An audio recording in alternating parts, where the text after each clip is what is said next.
اهلا بيكم في حلقه جديده، ومعنا النهارده خدعه جديده ان شاء الله هتعجبكم. بس قبل ما نبتدي حلقتنا النهارده احب افكركم ان انا اسيب لكم لينك الموقع بتاعنا في سودة.com تحت في وصف الفيديو للي حابب يشتري اي ادوات للماجيك. ويلا بينا نبتدي حلقتنا النهارده. بص جوه بعض، جوه بعض اهو. يعني هشدها بسرعه، يعني جامد جامد. ايه ده يا عم؟ ايه يا عم كريس؟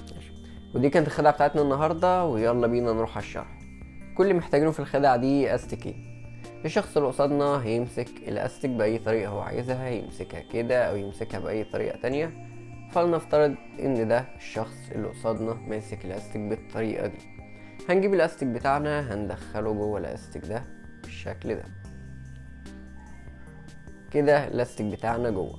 كل اللي هنعمله ان احنا نحط صابعنا ده فوق ده بالشكل ده كده، بحيث انه احنا بنشرح للشخص اللي قصادنا ان الاستيك مش هينفع يطلع، الاستيك ما يطلعش من صابعنا كده.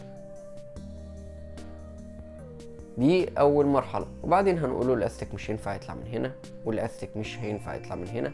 واخر مرحله واحنا بنقول الاستيك مش هينفع يطلع من هنا، هنسيب صابعنا الصغير ده ونخلي صابعنا التاني يمسك الاستيك كده. مره تانية هنحط صابعنا ده كده، واحنا بنقوله الاستيك مش هينفع يطلع، هناخد صابعنا ده هندخله في الاستيك كده. هيبقى صابعنا ده حر.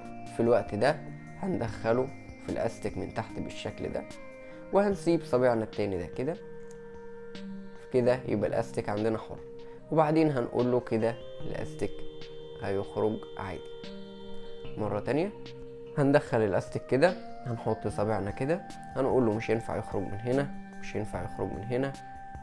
واحنا نازلين كده هنمسك الاستيك بصابعنا ده، وصابعنا التاني ده هياخد الاستيك من تحت هنا وهيرفع لفوق كده، ونقول له بس كده ينفع يخرج.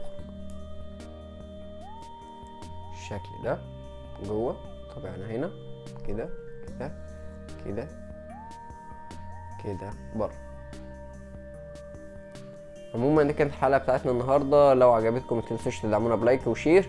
اشوفكم الحلقه الجايه ان شاء الله. سلام.